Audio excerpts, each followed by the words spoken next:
Assalamualaikum warahmatullahi wabarakatuh. Kembali lagi bersama saya Fauzan Alfansyandar. Di sini kita akan mempelajari tentang materi beriman kepada Rasul-Rasul Allah. Yang pertama, iman kepada Rasul Allah. Iman itu artinya percaya, sedangkan Rasul adalah utusan Allah yang membawa pesan dari Allah. Iman kepada Rasul adalah percaya dengan sepenuh hati bahwa Rasul adalah utusan Allah yang membawa wahyu. Jadi, dapat kita pahami bahwa iman kepada Rasul mencakup keyakinan di dalam hati, pengakuan dengan lisan, dan ketaatan kepada ajaran yang dibawanya melalui ibadah dan perbuatan sehari-hari. Nah, jadi dapat kita pahami semua bahwa iman kepada Rasul ini berasal dari hati dan ketaatan terhadap ajaran yang dibawa oleh Rasul, yaitu agama Islam, dan diimplementasikan kepada perbuatan sehari-hari. Adapun sifat-sifat Rasul itu, sifat-sifat Rasul merupakan syarat mutlak agar Rasul dapat menjadi contoh yang sempurna dan dipercaya oleh umatnya.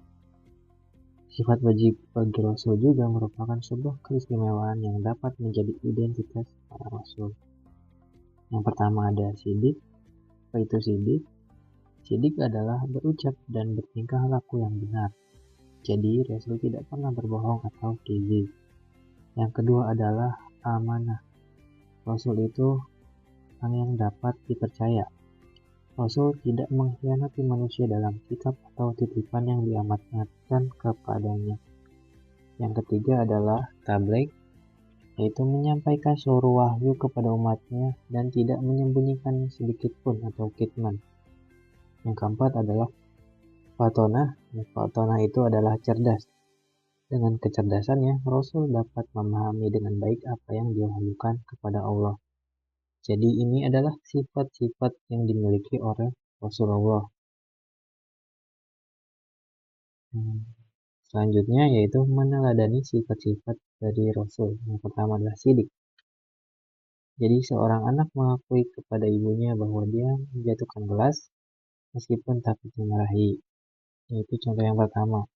Yang kedua adalah saat membeli barang di toko, seseorang mengembalikan uang kembalian yang berlebih kepada kasir. Yang ketiga adalah seorang penjual mengatakan kepada pembeli bahwa buah yang dijualnya ada yang mulai layu. Dan yang terakhir, teman memberitahu dengan jujur kepada sahabatnya bahwa ada noda di baju supaya dia bisa segera membersihkannya. Di berikut adalah sifat-sifat kita dalam sehari-hari meneladani sifat sidik. Yang kedua adalah meneladani sifat Rasul amanah. Yang pertama adalah seorang anak menjaga adiknya dengan baik saat ibunya pergi sebentar ke warung. Yang kedua, seorang teman yang meminjam uang mengembalikannya tepat waktu sesuai janji. Dan yang ketiga adalah seorang menjaga barang titipan temannya selama liburan hingga mengembalikannya dalam kondisi yang baik. Yang terakhir, seorang karyawan tidak membocorkan rahasia pekerjaannya kepada orang lain. Jadi ini juga sifat meneladani sifat amanah. Lalu selanjutnya meneladani sifat-sifat Rasul tabligh. Tabligh itu seorang kakak menyampaikan pesan ibunya kepada adiknya untuk membersihkan kamar. Jadi pesannya disampaikan.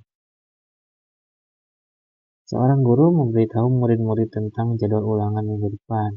Yang ketiga, seorang tetangga memberitahu warga lainnya bahwa akan ada pertemuan lingkungan pada malam hari. Yang terakhir yaitu seorang ayah memberitahu anak-anaknya untuk membantu ibunya menyiapkan makanan sebelum acara keluarga. Nah, lalu meneladani sifat-sifat Rasul fatonah. Yang pertama adalah seorang ibu menggunakan bahan dapur yang ada untuk membuat masakan sederhana tetapi tetap enak dan bergizi. Yang kedua, seorang petani memilih waktu yang tepat untuk menanam padi berdasarkan cuaca dan musim. Jadi ini contoh cerdas dari seorang petani. Yang ketiga adalah seorang pedagang menawarkan barang dagangannya dengan cara yang menarik agar lebih banyak pelanggan yang membeli. Ini menggunakan trik marketing atau cara-cara cerdas lainnya. Nah, jadi ini adalah salah satu meneladani sifat Rasul. Seperti itu. Yang terakhir adalah seorang anak menggunakan botol bekas untuk membuat tempat pensil yang rapi dan menarik sebagai tugas prakarya. Juga sekaligus membantu menjaga lingkungan. Nah, jadi sekarang adalah ke bagian tujuan diutusnya Rasul. Jadi apa tujuan diutusnya Rasul? Tentu yang pertama adalah membimbing umat manusia. Jadi Rasul diutus untuk membimbing umat manusia menuju kepada kebenaran. Yang tadinya zaman jahiliyah, zaman kebodohan, menjadi zaman kebenaran, zaman keterangan. Manusia menuju kebenaran menjelaskan wahyu Allah berupa Al-Quran dan memperbaiki akhlak umat manusia. Yang kedua adalah untuk menyempurnakan akhlak. Rasul ini memberikan teladan yang baik dalam semua aspek kehidupan, baik spiritual, sosial, maupun moral. Jadi tujuan diutusnya Rasul ini yang kedua adalah untuk menyempurnakan akhlak manusia.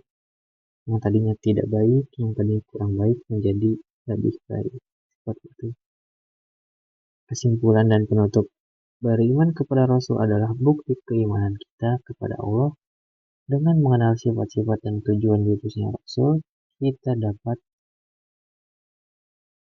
diharapkan dapat meneladani mereka dalam kehidupan sehari-hari. Nah, jadi dengan kita mengenal, kita tahu, jadi kita dapat meneladani sifat-sifatnya. Yuk jadikan Rasul sebagai panutan kita dalam berkata benar, bertindak adil, dan menjadi pribadi yang amanah. Terima kasih. Wassalamualaikum warahmatullahi wabarakatuh.